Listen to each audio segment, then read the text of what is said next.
Hello everyone and welcome to this week's Lowdown.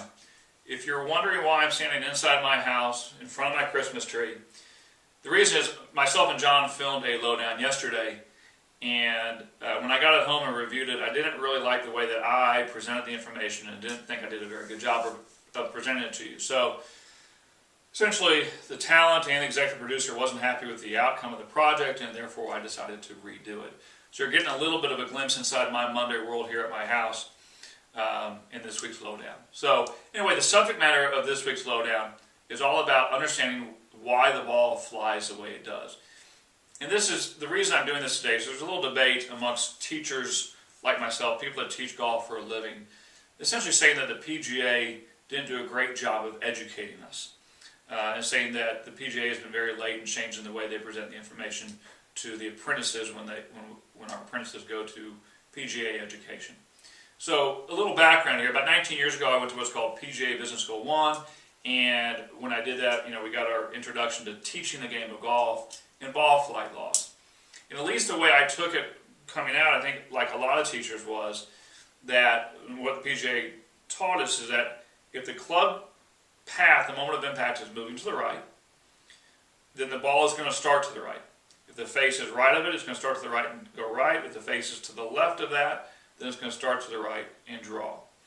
The opposite true, if the moment of impact the club is moving to the left, that club path determines the starting direction of the ball. If the face is right of it, the ball is going to start left and go to the right. If the face is left of it, it's going to start left and hook. That information to golf instructors like myself nowadays is really like saying the world is flat. It's just not accurate. And what we know now with TrackMan machines and flight scope machines is that really the most important thing in determining whether the ball flies, or at least the starting direction, is the club face the moment of impact. So we know now is wherever the club face points the moment of impact is really more or less going to be where the ball starts. If the path is to the left of it, the ball will spin to the right. If the path of it is to the right, the ball will spin to the left. In the early 1970s, there was a book written called The Physics of the Golf Ball. And in that they talked about D-plane. So you're hearing a lot of information now about D-plane.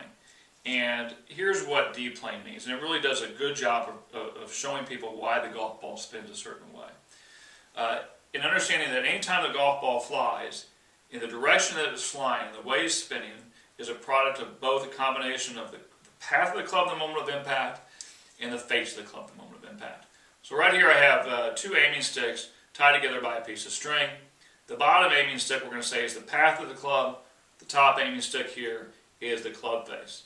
And the fact that I have a long string here represents I have a lot of loft. This top stick here points up in the air quite a bit, like a lofted club would. Now, ideally what happens is the moment of impact, in a perfect shot, the path of the club is pointed straight towards the target, which I have at the camera here, and the club face is pointed straight towards the target. And if that's the case, that forms a perfectly vertical D-plane. So imagine the D-plane being my spine.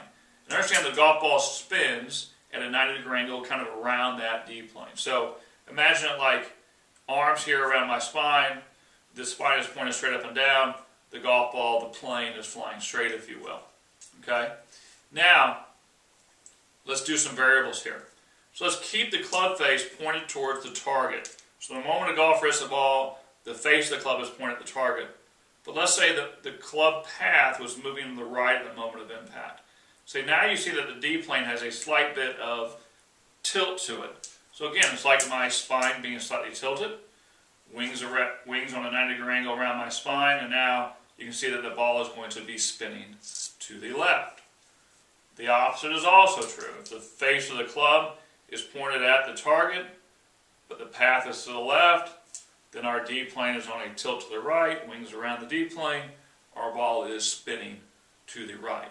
And understand there are thousands and thousands of variables. The path can be straight, the club face to the right, ball spinning to the right, club face to the left, ball spinning to the left.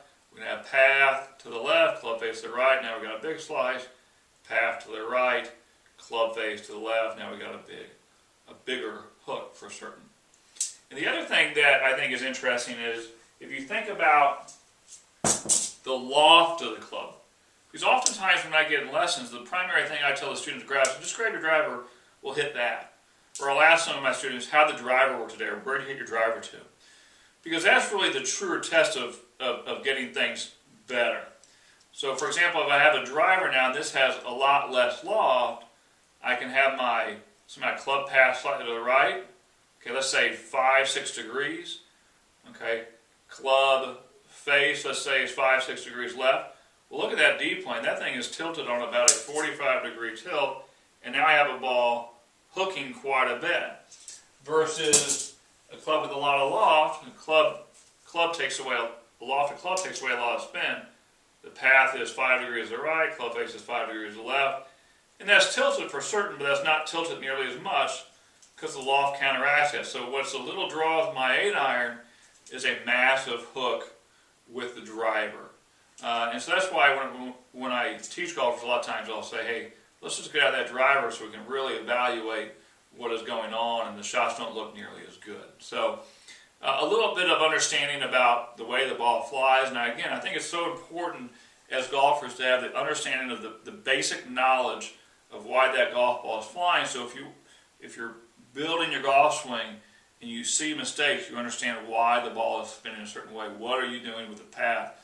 What are you doing with the club? And as you progress and become a better golfer, if you want to learn to curve the ball from right to left or left to right, you have a full understanding of how you want to do it. So a little glimpse inside my Monday world here, and I wish everyone a Merry Christmas coming up, and we'll see you next week on the Lowdown. Thank you.